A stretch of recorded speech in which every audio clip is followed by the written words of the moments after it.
Hi, friends. Thank you for coming up today. My old subscribers, thank you for subscribing. And to those that are viewing for the first time or that have not subscribed, please click on the subscribe button and the notification bell so you get notified each time we upload a new video. And to my new subscribers, thank you for subscribing. Please do not forget to hit on the like button. This is a story that you will hear and say, wonders shall never end. Friends, can you imagine a pastor faking his own kidnap all in the name of money? Sometimes you wonder, what are some of these pastors preaching? And he has been apprehended by the police. He is known as Pastor Richard. And he actually faked his own kidnap. He was arrested by the Force Intelligence Response Team, who was led by Abakari. However, he was actually reported missing on the 16th of June 2021 by his brother, who identified himself as Prosper. And this his brother Prosper claimed that the pastor had been kidnapped and that the perpetrators had already opened a phone line conversation with them and even demanding a huge amount of money before he could be set free.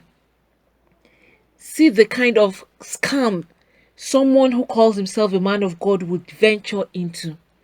And in the course of this investigation, the IGP team visited the house of the victim and met his wife, who looked surprised as if nothing happened to her or her husband. She wasn't like distressed. When you see somebody stressed out, all eyes swollen because she has cried, looking so haggard, unkept. No, she only looked surprised because she saw the cops there, but they didn't see her like a woman who is under any kind of stress, worried about her husband. That didn't show at all. You know, when your husband is missing, you know how women can be so distressed. They will be running helter skelter.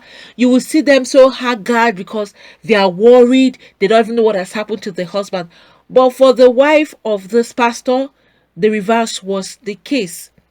And it was revealed that at that point, the lady shouted and told the police that her husband was not an armed robber, but he had traveled to Taraba State, adding that he went for a business trip. She further told them that she saw her husband about a week ago, but that his family members thought he had been in captivity at the kidnappers' camp for 3 weeks. Then that was when they decided to arrest her for further interrogation, because it is contradicting what the brother of her husband was actually saying. That's the precious guy, and the wife is saying something different. So for them to actually get to the root of the matter and know who is actually saying the truth and who is lying, was for them to actually take the wife into custody to interrogate her. At the station, she confessed that the entire saga was planned. It was not real. She confessed that her husband brought the idea that she should also play along, which she did. You know, you wouldn't expect her. She's the wife, and if the money comes to the house, she's also going to partake in that money, and she knows it's going to solve a problem in the house. So what do you expect the wife to do? She wouldn't say no, obviously. She accepted and told her husband that yes, she would play along with him. And according to her confession, her husband had financial challenges. She said that he was looking for a way to raise money to pay off the loans he had collected. She said this: he wanted to collect the money and pay up his debts, adding that her husband was due to visit the house because he usually come in to stay with her, and then he'll go back in the hideouts where nobody would see him, and everybody thinks that he was actually kidnapped. Even his own church members thought that he was kidnapped. The police laid ambush for her husband. According to the information the wife had given to them, they followed that lead and they got him arrested the next day. That was on Friday. They got him arrested. And following his arrest, Pastor Richard made a confessional statement that also led the police to arrest his friend Enoch. He was not alone in this. He had his other accomplices because he knows definitely he can't do this alone. And the others will respond to do that with him because they would also have their own share or their own cut out of whatever he is going to get. The police said that Enoch posed as one of the kidnappers, that's his friend, disguised himself that he is one of those that have kidnapped his own friend, the pastor. And he was assigned the responsibility of asking for the ransom of the money. And they had to interrogate the pastor to hear from him directly. And I'm going to read out and this is what the pastor said. These words are coming directly from the pastor. I am from Idimili South local government area of Anambra State, Nigeria. I am the second child in a family of 7. I am a pastor and contractor. I had a big church, but the roof was blown away by the wind. The name of my church is Resurrection Power Church. I took some loans to assist the businesses that I was doing to support the ministry. It was about 600,000 naira. Due to this, I found myself in financial challenges. At the same time, paying the loan became difficult. I made some losses in my poultry business, and the COVID-19 pandemic did not help matters. The bank were after me, and I didn't know what to do. I was thinking of getting money from my younger brother, Prosper, a rich civil servant, to offset the loan before I was dragged to court. It wasn't easy. That was why the thought of self-kidnap came to me. I don't know why I decided to use that strategy. I called my friend Enoch and shared my thoughts with him. Enoch is also a pastor. Initially, he did not accept, but after some time, he agreed. I told him that even if it is 1 million or 500, I will be satisfied. On why he requested that his brother Prosper must bring the ransom personally, Richard said, I have no particular reason to ask that my brother Prosper should bring the money. I never even thought of that as an issue. This is something I thought would end with the family. I planned to inform him after some time. I demanded 10 million and they bargained to 5 million and finally 2 million. We're still waiting to hear from him when police arrested me at home. You can imagine how far this pastor had to go. But yes, challenges are there. A lot of people are going through a whole lot. His predicament is understandable, but having to go through this means was a very wrong move from the pastor because right now this would even affect people that are really kidnapped.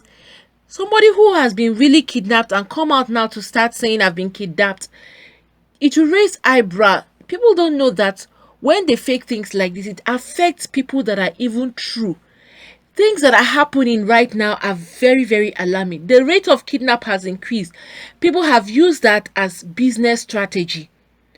A lot of people will give you excuses that their business has gone down using the COVID-19 as an excuse, and no one wants to struggle hard anymore. So now they ventured into act of kidnap. Everywhere they're kidnapping people. Even those that don't have the money, they know they don't have it. They will kidnap them to ensure that they call on people that they know to bring money to them. And it has affected a lot of people. Some people have even lost their lives in the course of this act of kidnap. Some are so mean that even after kidnapping you, they will collect the ransom and they will still kill the person in the process. Then if you're using it as an act of business, why kill the same people that have assisted you? Now, going back to Pastor Richard, his own information that he has passed across right now didn't warrant him to even think of self-kidnap in the first place. And his wife also had something to say. She said this, we live in Maraba, Nasarawa State. I am a petty trader. My husband told me that he will be traveling on a business trip on May 20th. After some days, we could not reach him again.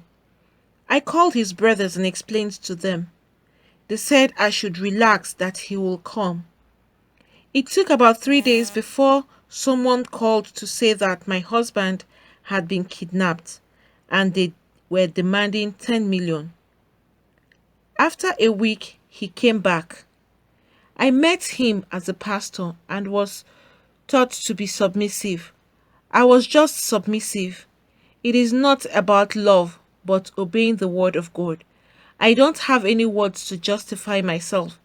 I am finding it difficult to forgive myself. This is what the wife had to say. And right now, they are both arrested because she's also an accomplice. Even his friend, who is also a pastor, Enoch, has been arrested. So the three of them right now in police custody. Why did they have to go to this extent? Times are hard.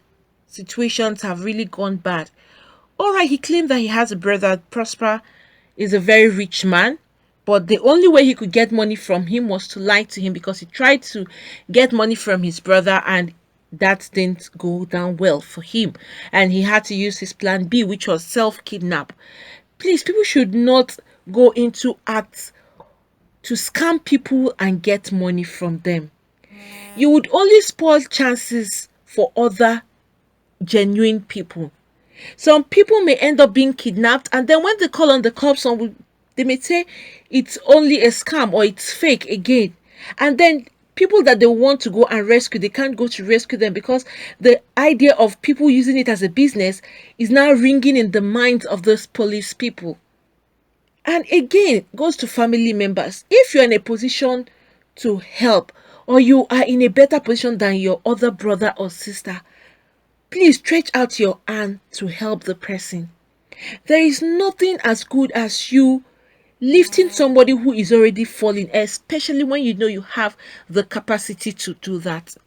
If only his brother had listened to help him, this guy wouldn't have gone to this extent. Although that doesn't justify the pastor's action.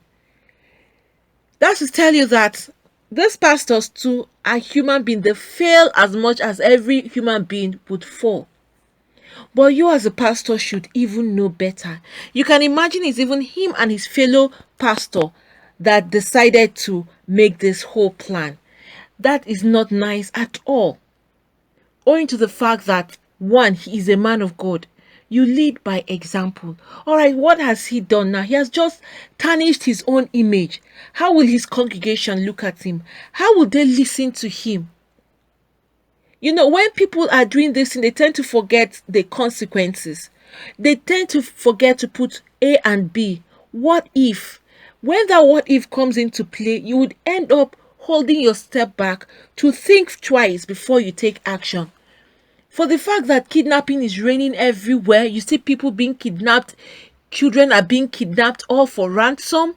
That shouldn't give you a room for you to use that as an avenue to make money or to get your own money.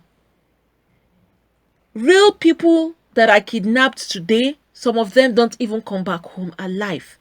So using this now as another way of you exploiting people is not even justified. Your actions are not even accepted at all. This is really, really bad. Anybody who is out there and trying to use kidnap as another means to make money should desist from it, because this kidnap is not something that is funny. Some families have lost their loved ones in the course of this kidnap that has been happening.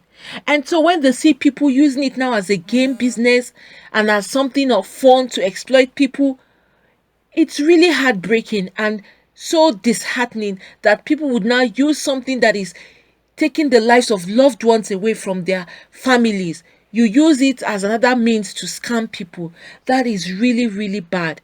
No matter the situation you're going through, the worst thing you should do is to scam people.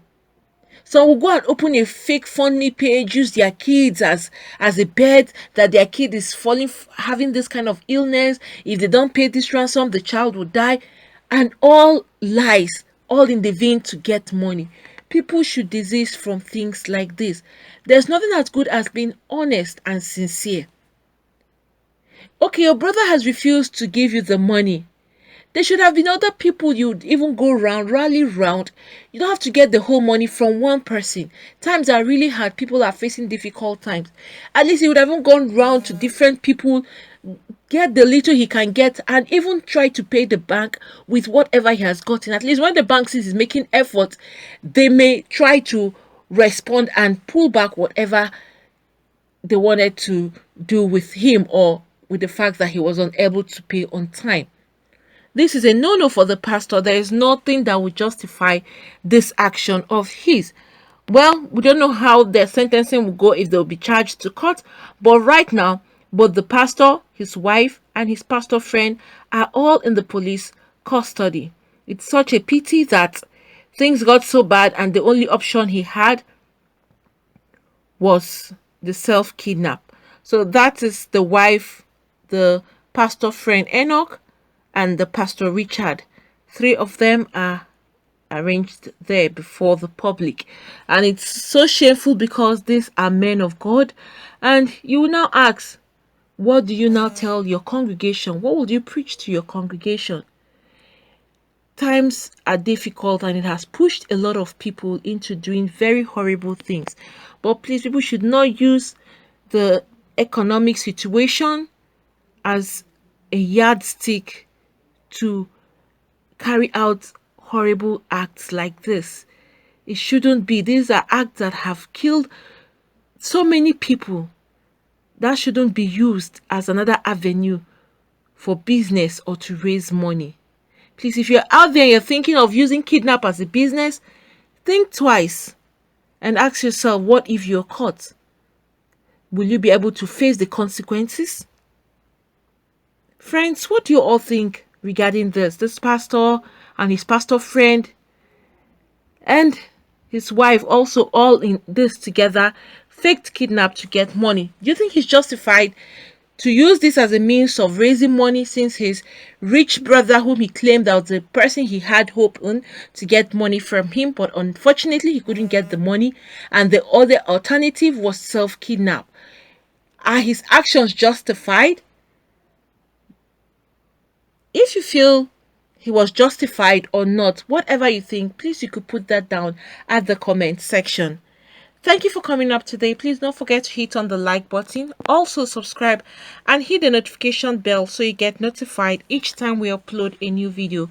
Thank you. God bless you all.